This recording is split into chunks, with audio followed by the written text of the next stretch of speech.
प्रणाम,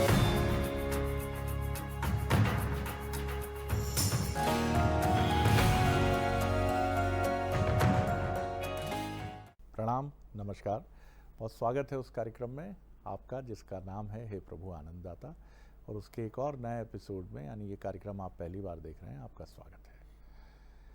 आज हम जिस विषय पर बात कर रहे हैं, जैसा आप देख रहे हैं कि लगातार कुंभ कथा और कुंभ से जुड़े जो विषय जो हमारी सांस्कृतिक, पौराणिक और उपनिषदीय वैदांतिक भूमि को स्पर्श करते हुए आगे बढ़ते हैं, ऐसे विषयों को हम इस कार्यक्रम में छूने का प्रयास कर रहे हैं। और आज इसी कड़ी में प्रयागराज की पुण्य धरती को, तीर्थराज की पुण्य धरती को प्रणाम करते हुए हम जिस विषय पर बात कर रहे हैं वो है कि अवतार और महापुरुष। इनके महापुरुष, इसके पहले के एपिसोड में आपने देखा जिसमें हमारे विद्वान वक्ता ने बहुत ही विद्वतापूर्ण लेकिन बहुत ही सरल तरीके से ये बताया कि महापुरुषों के लक्षण क्या है। और ऐसा भी प्रतीत हुआ सुनकर कि महापुरुष की ये जो श्रेणी है, ये उस श्रेणी में जो दिव्यत्व की श्रेणी है, या जिसको हम ईश्वर स्वरूप भी मानते हैं, ये क्या वहाँ तक पहुँचती है, या एक भेद बना ही रहता है कि ये महापुरुष हैं और ये अवतार हैं। निश्चित तौर पर लगता तो ऐसा ही है कि दोनों भिन्न भिन्न हैं। अवतार जैसा नाम से ही स्पष्ट है, हमारे विद्वान वक्ता भगवत गीता के अध्येता, मानस मर्मज्ञ प्रोफेसर डॉक्टर सुरेंद्र बिहारी गोस्वामी जी पहले के कई एपिसोड्स में ये कह चुके हैं कि अवतारी वो है जिसकी जयंती ही हमें स्मरण रहती है। यानी वो आए और वो गए ज़रूर, लेकिन गए मृत्यु से नहीं, वो सिर्फ आए। इस जगत में अपने दायित्व को उन्होंने अवतार लेकर, जैसा कल्कि में भगवान विष्णु के जन्म की गाथा हम सुनते हैं कि कलयुग में कल्कि नामक पीठ में उनका जन्म होगा, जो संबल उत्तर प्रदेश का स्थान है, वहाँ ये बात कही जाती है कि कल्कि पीठ वहाँ स्थापित है और वहीं एक ब्राह्मण परिवार में उनका जन्म होगा। जो मान्यताएं हैं, इससे आप सहमत भी हो सकते हैं, असहमत भी हो सकते हैं, लेकिन ये चीज़ अवतारी पुरुष या अवतारी दिव्य व्यक्तित्व ये कैसे आते हैं, मुख्य रूप से आज की हमारी ये जो डिस्कोर्स है, ये जो बातचीत है, ये जो संवाद है, ये इसी पर केंद्रित होगा। तो चलिए सीधे चलते हैं हमारे विद्वान वक्ता के समक्ष। डॉक्टर साहब, प्रणाम कर रहा हूँ आपको जी। इस महाकुंभ के पावन काल में जी हम ईश्वरीय शक्ति की प्रेरणा से, क्योंकि सद्बुद्धि तो वही प्रदान करते हैं, अनेक विषयों का चिंतन करते चले जा रहे हैं। इनमें बहुत से ऐसे विषय हैं जो गूढ़ हैं, उन्हें हम लोक भाषा में और सामान्य सहज चिंतन में व्यक्त करने का प्रयत्न करते हैं, क्योंकि उनका वैदिक उद्धरण या उपनिषदी या शास्त्रीय व्याख्या हो सकता है हमारे सहज संभाषण का अंग ना हो। उसमें आपने एक बहुत सुंदर शब्द का उपयोग किया, अवतार। और अवतार के साथ आपने एक बहुत अच्छी बात बता दी कि उनकी जयंती ही स्मरण की विषय वस्तु होती है और उनकी पुण्यतिथि का स्मरण नहीं होता। मैंने अनेकों ने एक संशय जब अपने पूज्यपाद गुरुदेव और पिताश्री से किए अलग अलग समय में, तो पिताश्री ने एक दिन मुझे कहा कि तुम नित्य प्रति जीवन में प्रतिदिन गीता पढ़ो, और एक बार नहीं, सैकड़ों, हजारों, और अगर तुम्हारा बस चले तो लाखों बार गीता पढ़ो। क्योंकि गीता परमात्मा ने संशयों की व्यू रचना को तोड़ने के लिए, संशयों के गहन अंधकार तम का नाश करने के लिए ही कहा है, लिखा नहीं है। क्योंकि अर्जुन जिस संशय में है, जिस असमंजस में है, जितने प्रकार के प्रश्न उसमें किए गए हैं, संसार का कौन सा ऐसा संशय है जिस पर अर्जुन ने बात नहीं की। लेकिन प्रश्न ये है कि हमारे देखने का दृष्टिकोण उसके प्रति वैसा है कि हम उसे ये समझ लेते हैं उसकी कुछ खास तथ्यों को। गीता के प्रत्येक शब्द अपने आप में गूढ़ता लिए हुए हैं और आपके संशय को दमन करने वाले हैं। गीता में परमात्मा जानते थे कि इस विषय पर चिंतन होगा, लोगों में ये संशय बना रहेगा कि अवतार क्या है, जन्म क्या है, फिर आ गए तो कर्म क्या होगा, क्या कर्म करते हैं। फिर भाई मनुष्य तो इतना स्वार्थी और लंपट और सीमित दायरे में हो चुका है इस समय कि वो परमात्मा की गलती निकालने भी बैठा रहता है। वो उनके ऊपर विधान लादना चाहता है जो विधान के निर्माता हैं, जिनकी कोख से, जिनके सहज एक तिरछे चितवन मात्र से संसार का विधान बना है, संसार बना है जिनसे, उन पर विधान लादने की कोशिश करता है। अच्छा, छुप के मारा बाली को, ये गलत है ना। मतलब सीता जी का त्याग कर दिया, ये गलत है। देखिए आप, वो इतने अल्पज्ञ हैं, इतने विमूढ़ हैं, इतना पूर्वग्रही हैं कि उनके प्रत्येक चिंतन में वो परमात्मा का, इसलिए हमारे यहाँ संतों ने कहा भैया तू तो नाम ही ले ले, उल्टा उल्टा बोल दे। ऐसा उन्होंने कहा, तुझे सीधा नहीं बनता तो उल्टा बोल, उल्टा उल्टा बोल। मंत्र पढ़ना है तो पढ़, नहीं तो मनन कर। अगर तुझे कुछ मांगना है तो मांग ले, तुझे कुछ नहीं मांगना है तो न मांग। तू मानता है तो मान, नहीं मानता है तो बहुत अच्छा। बहुत अच्छा। कितनी स्वतंत्रता आपको प्रदान की है ऋषियों ने, क्योंकि उन्हें मालूम था कि आपके पास विवेक का अभाव होगा, कलयुग में आप स्वार्थी होते चले जाएंगे, तो आपकी चिंतन और समीक्षा का ढंग बदल जाएगा। परमात्मा स्वयं अर्जुन को कहते हैं, जिसमें परमात्मा स्वयं बता रहे हैं कि मैं वो विराट हूं।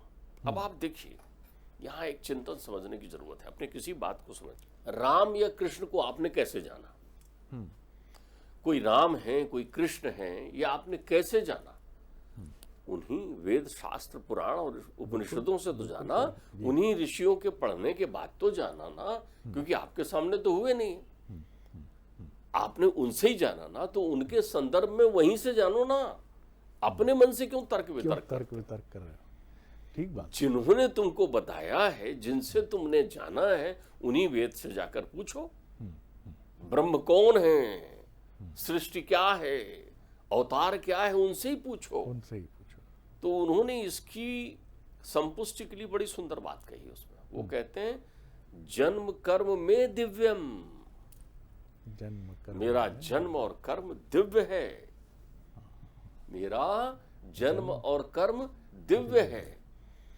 आप उनके जन्म और कर्म की दिव्यता को समझिए। वो गर्भ के अवधान में नहीं आते। हमारे यहाँ संस्कार है गर्भाधान संस्कार। संस्कार का मूल नाम है गर्भाधान। गर्भ धारण नहीं है संस्कार।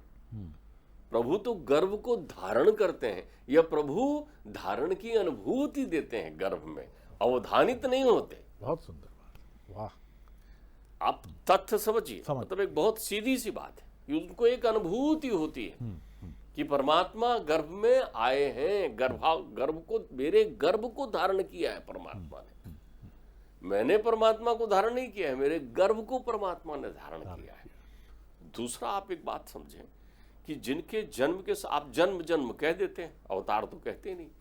कृष्णा अवतार का तिथि नहीं मनाते आप, कृष्ण जन्म की तिथि मनाते हैं। ये भी बड़े जो है वो लौकिक पूर्वग्रहियों के द्वारा रूपित शब्द है ये कृष्ण जन्म। कृष्ण अवतरण की भूमि है, राम अवतरण की भूमि है, कृष्ण अवतरण की तिथि है, राम अवतरण की तिथि है, जन्म की नहीं। लेकिन ये जन्म लोक भाषा में समझने के लिए व्यक्त कर दिया है। चलिए अब हम देखते हैं कि भाई राम का जन्म हुआ आपके अनुसार। जी, एक त्रुटि और देखता हूं मैं जी, कि अब मनुष्यों के जन्म के साथ भी प्राकट्य दिवस कहा जाता है, ये पता नहीं, ये तो ये जो है ये सब वो छद्मी अनुभूतियां हैं जो जीवन के अंदर स्मृतियों में विद्यमान है। चापलूसी के लिए भी, नहीं, ये जन्म जन्मांतर की स्मृतियों में विद्यमान है।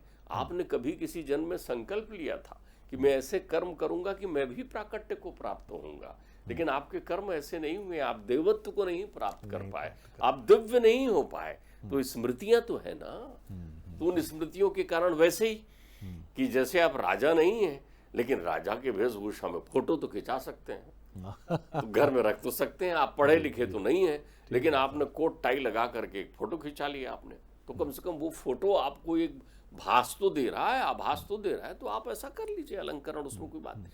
अब देखिए, चाहे राम का अवतरण हो रहा हो, चाहे कृष्ण का, आपके अनुसार जन्म तो कैसे हो रहा है? क्या महतारी करा रही है क्या? एक तेज पुंज का प्रकाश होता है, चतुर्भुज धारण करके परमात्मा प्रकट होते हैं। भय प्रकट कृपाला, और खाली प्रकट नहीं होते हैं, वो चतुर्भुज रूप धारण करके एक सुंदर बालक के रूप में दिव्य पीताम्बरी पहन कर आए हैं और परमात्मा कह रहे हैं कि सुनो कश्यप, तुमने तप किया था, तुमने तप किया था, और उस काल में उस युग में तुमने ये वरदान मांगा था। कह रहे हैं वो, सुना रहे हैं, तभी आदित्य थी, आज तुम यहां वसुदेव और देवकी बनकर बैठे हो। कभी तुम कश्यप थे, तो जब तुम कश्यप होकर के मेरे लिए तुमने आराधना की कि मैं पुत्र हो जाऊं, तो मैं आया हूं तुम्हारे यहां। परमात्मा के चतुर्भुज की वंदना कर रहे हैं, और परमात्मा क्या कर रहे हैं, योग माया का आश्रय ले रहे हैं, माया का नहीं, मायापति हैं वो। तो माया, अब आपको देखिए, आपको इच्छा होती है कि हवा को छू लूं, तो कैसे छुएंगे आप? आपकी इच्छा होती है कि मैं अग्नि को लाड़ कर लूं, अब कैसे करेंगे आप लाड़? पंचतत्व का आपका शरीर बना है ना, इसमें तो सभी है, इसमें सभी है, इसमें पृथ्वी भी है, इसमें जल भी है, इसमें आकाश भी है, इसमें वायु भी है, इसमें अग्नि भी है। अब ये पांचों तत्वों के समूह ने परमात्मा की आराधना करके कहा कि मुझे आपको देखना है। हवा देख पाएंगे? हवा देख पाएंगे? नहीं ना। आकाश को पकड़ पाएंगे? नहीं ना। तो आकाश ने सोचा चलो मैं इसके पकड़ में आ जाता हूं, इसके स्पर्श की अनुभूति दे देता हूं। तो परमात्मा जो है जन्मसा अनुभूति देते हुए आते हैं ताकि आपको दिख सके। इसलिए ना परमात्मा का जन्म होता, ना मृत्यु होती, ना परमात्मा बड़े होते, ना बूढ़े होते, ना कभी परमात्मा बीमार होते, क्योंकि वो तो है ही नहीं, उसमें प्रकृति नहीं, वो तो प्रकृति के सृष्टा है। अनुभूति के स्वरूप में एक दृश्यमान होते हैं, केवल चेतन होते हैं परमात्मा। अब यहां एक बात समझिए, ऐसा क्यों होता है? क्योंकि परमात्मा ईशावास्यम इदम सर्वम, वो तो घट-घट में है ना, कण-कण में है ना जी। अच्छा चलो, भगवान विष्णु तुम्हारे घर अवतरण ले लिए, मान लीजिए वामन बनकर आ गए, तो फिर तो दुनिया में और लोग पुकारते रहेंगे, तो वहां से द्वारपाल आवाज देंगे नहीं नहीं अभी वो आउटडोर विजिट में गए हैं, अभी आपको नहीं मिल पाएंगे, यही कहेंगे ना। लेकिन परमात्मा तो वामन के रूप में भी हैं और आपके घर में भी हैं और आपके पास भी हैं। किसी ने मुझसे प्रश्न किया था ये बड़ा तथ्यात्मक, कि परमात्मा यदि कृष्ण बनकर आए हुए हैं 16 कलाओं के साथ, तो फिर परमात्मा तो वृंदावन में ही हुए ना उस समय, फिर लोक कैसे चल रहा था? ठीक बात है। ब्रह्मांड कैसे चल रहा था? अच्छा देखिए, प्रश्न करता भी क्या, अपनी स्थिति का आकलन नहीं करते, अपनी स्थिति का आकलन नहीं करते। मैंने वैज्ञानिकों से सुना है कि 13 लाख पृथ्वी जब मिल जाए तो एक सूर्य के बराबर होती है। 13 लाख पृथ्वी जब मिल जाए तो एक सूर्य के बराबर हो सकती है। आप गुणा समझिए, और 1 करोड़ सूर्य मिल जाए, 1 करोड़ सूर्य जब इकट्ठे होकर मिल जाए तो एक ज्येष्ठा नक्षत्र के बराबर होते हैं, एक नक्षत्र के बराबर ज्येष्ठा। ब्रह्मांड में परमात्मा है, कहां का मनुष्य चिंतन कर रहा है? आप समझिए परमात्मा का। 13 लाख पृथ्वी मिलेंगी तो एक सूर्य बनेगा, और 1 करोड़ सूर्य मिलेगा तो एक ज्येष्ठा नक्षत्र बनेगा, और 13 लाख ज्येष्ठा नक्षत्र मिलेंगे तो एक बृहस्पति ग्रह के बराबर होंगे। ऐसे कितने करोड़ों ब्रह्मांड हैं जहां परमात्मा रच रच में बसा है। मतलब आप एक चूटी की तरह हैं, एक तिनका है, कण है, जो बैठकर ये चिंतन कर रहे हैं कि परमात्मा मतलब एक कण में कहां दिखेगा। अरे एक कण में तो कण ही है, परमात्मा तो अनंत ब्रह्मांड में, करोड़ों ब्रह्मांड में दिख रहा है। ठीक बात है। सब तरफ उसकी अनुभूति विद्यमान है। तो उन्होंने कहा कैसे, हाउ इट पॉसिबल? मुझे लगा, मैंने ये प्रश्न पिताजी से भी किया, तो पिताजी ने कहा भाई कि ये देखो कितनी अच्छी अग्नि यहां रखी हुई है। एक टेबल की तरफ इशारा करके कहा, ये कितनी अच्छी अग्नि यहां रखी हुई है। तो मैंने कहा अग्नि कहाँ रखी हुई है पिताजी? तो बोले क्यों, अभी दूसरी लकड़ी को लाकर इसमें रगड़ो थोड़ी देर तो अग्नि प्रकट हो जाएगी ना, है ना। तुम्हारे तो शरीर में ये अग्नि, ये वही अग्नि जिसको योगाग्नि के रूप में प्रकट कर देते हैं योगी। अब सवाल ये है कि अग्नि के अलग अलग स्वरूप हैं। यहाँ दिया सलाई के रूप में अग्नि जलाई, तो कहीं वन के रूप में अग्नि जल गया। तो अग्नि तो सब जगह है ना। सवाल ये है कि आपने उसको किस स्वरूप में किया है। आपने इतनी छोटे स्वरूप में एक दीपक जला दिया, तो आपने कहा ये अग्नि एक दीपक है। तो क्या अग्नि एक दीपक है? नहीं, आपने अग्नि को जहां प्रकट किया है वो दीपक है। उसी दीपक से आग लगा दीजिए तो अग्नि और बड़े स्वरूप में प्रकट हो जाएगी। दिया सलाई एक माचिस की तिनका में अग्नि है ना अग्नि, लेकिन वो आप ही के यहाँ तिनका में थोड़ी है। विश्व में जिनके पास तिनका है उनके पास है अग्नि। तो जैसे अग्नि सब जगह है, जैसे जल सब जगह है, जैसे वायु सब जगह है, वैसे परमात्मा घट घट में है। परमात्मा तो घट घट में है, लेकिन एक स्वरूप का अब आप ध्यान कर रहे हैं ना, आपने पुकारा है परमात्मा को, आर्त भाव से पुकारा है। तो मेरे परमात्मा तो जब भी प्रकट हो रहे हैं तो अपने स्वरूप में प्रकट हो रहे हैं, वो बच्चा बन के थोड़ी आ रहे हैं कि आपने बाद में पहचाना, अरे तब आपको बता के आ रहे हैं ये मैं आ गया। फिर आप कहते हैं नहीं आप शिशु लीला करिए, आप तो मैं जो वरदान प्राप्त किया, तो शिशु बन जाते हैं आपके लिए। अच्छा ये कठिन लगे तो आप दूसरा, गीता तो बार बार बोलते हैं ना, गीता पर हाथ रखकर शपथ लेते हैं। गीता की लीला तो देखिए, वो कहते परमात्मा मैं आपका विश्व रूप देखना चाहता हूं। तो परमात्मा कहते हैं ले देख। तो क्या वो अपने सहज नेत्रों से विश्व रूप देखते? क्या अपने नेत्रों से हवा नहीं देख सकते? अपने नेत्रों से हम आकाश को नहीं देख सकते? अपने नेत्रों से हम समग्र अग्नि को नहीं देख सकते? अरे हम सूर्य को झांक नहीं सकते तो अग्नि को क्या देखेंगे? परेशान हो। तो पहले वो अपना एकदम विराट रूप दिखाते हैं, वही ना ध्यान रखिएगा, उसी क्षण विराट रूप दिखाते हैं, फिर अपना चतुर्भुज रूप भी दिखाते हैं, और फिर वैसे ही के वैसे ही हो जाते हैं। तो आपको समझ में आया ना कि परमात्मा ने अवतरण ग्रहण किया है। तो परमात्मा का अवतरण दिव्य है, दिव्य। परमात्मा एक भास तंत्र में आपके पास आते हैं। तो चूंकि परमात्मा आपको जब तक वो चाहते हैं, जितने काल के लिए वो आते हैं, तब तक दिखते रहते हैं। और सावधान, परमात्मा का ये स्वरूप भी दिव्य है, विग्रह भी दिव्य है, इसलिए तो वो श्रद्धा उत्पन्न कर देता है। परमात्मा के वो साधु संत ऋषि मुनि भी दिव्य हैं, जो उनकी अनुभूति कर जाते हैं, इसलिए उनके आश्रम की पूजा करते हैं। भाई आपकी बात से एक चीज और स्मरण में आ रही है कि प्रभु का ये जो स्वरूप है, इसको देखने के लिए भी एक दृष्टि चाहिए। दृष्टि के पहले भाग्य चाहिए, वो तपस्या चाहिए, वो स्मृति चाहिए, वो यात्रा चाहिए, वो श्रद्धा चाहिए।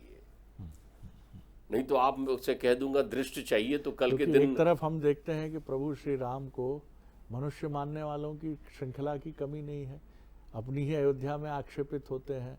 रावण और लंका के अनेक लोग तो उनको एक साधारण मानव के रूप में देखते हैं। कृष्ण को उन्हीं का मामा जो है वो उनको एक साधारण मनुष्य, ये क्या बिगाड़ेगा मेरा। इसीलिए परमात्मा ने उसमें दोनों शब्द कहे हैं जी, जन्म कर्म में दिव्यम। उनका कर्म भी दिव्य है, वो किसी को मार ही नहीं रहे हैं। वाह। इसलिए वो कर्म कर रहे हैं जिसका आप अनुसरण कर सकें या जिससे आप सीख सकें। क्या बात है। आपको संपूर्ण बनाने के लिए उनको आपसे प्रेम है, उनकी आप अमर कीर्ति रचना है। उन्होंने आपके शरीर में सारे देवों को स्थापित किया है। मनुष्य का शरीर ही देवालय है, ध्यान रख लेना। मनुष्य का ऐतरेय में एक बहुत अच्छी बात कही गई है, ऐतरेय उपनिषद में, वो मुझे हमेशा स्मरण रहती थी कि देवताओं ने कहा हम कहाँ रहे, ब्रह्मा ने कहा गौ माता के पास रहो। बहुत अच्छी है, लेकिन स्थायी तौर पर नहीं रह सकते, ये तो उतनी शक्तिशाली नहीं रहेंगी धरा पर। फिर हम कहाँ रहे, बुद्धिमानी में भी रुक जाएंगी, ये तो सीधी है, सज्जन है। अश्व में बैठ जाओ, बोले अश्व में रहो। अरे बोले नहीं, इसमें लोग बैठने लगेंगे, तो हम अपनी पीठ पर लादे लादे कहाँ घूमेंगे लोगों को। तो फिर उन्होंने दिखाया ये मनुष्य है, इसके शरीर में है ना, उन्होंने कहा हम सब रहेंगे। मनुष्य का नाम हरिद्वार हो गया, सारे देवता वहीं वास करते हैं। आपके शरीर में आपके प्रत्येक इंद्रियों के स्वामी हैं। तभी तो आप कहते हैं मन का स्वामी चंद्रमा, आत्मा का स्वामी सूर्य कहते हैं। तो इस शरीर में सुर भी हैं, असुर भी हैं, दोनों गुण अवगुण दोनों विद्यमान है। दोनों के बंधन से जिसके डोमिनेंस को स्वीकार कर देते हैं प्रकट हो जाता है। देखिए, शरीर का निर्माण 24 तत्वों से हुआ है। मेरे परमात्मा दोनों के हितार्थ से मिलते हैं। असुर में केवल असुर अपना नाश नहीं चाहता, जबकि जो भी यद दृष्टम होगा वो तद नष्टम होगा। असुर इसी संकल्प पर आगे बढ़ते हैं कि हम अमर रहें, और अमर शरीर नहीं हो सकता, अमर शरीर नहीं हो सकता, शरीर नाशवान है। तो गुण अवगुण की ये चेष्टा तो आपके जीवन में कुछ तो उपलब्धि रहेगी आपको साम्य में लाने के लिए। इसलिए परमात्मा को जानने का कोई भी उपक्रम, अब तुम्हें एक अच्छा उदाहरण लोगों के सामने प्रस्तुत हो रहा है। अब कम से कम परमात्मा उस भास को समझ रहे हैं। आपके यहाँ वो एक सिस्टम आ गया, आप AI बोलते हैं जिसको, आर्टिफिशियल इंटेलिजेंस, तो उसमें परमात्मा चलते फिरते कहीं स्वरूप में, तो आप स्वयं, आप ध्यान रखिएगा, आपने ये इच्छा व्यक्त की कि मुझसे मैं ही बात करूं। अवतरण का बहुत अच्छा पहलू वही रास है। दर्पण में जो दिख रहा था आपको लगा वो आ जाए सामने और मुझसे बात करे। जब मैं खड़ा हूं तो दर्पण ना रहे, वो मैं ही रहूं लेकिन पृथक हो जाऊं।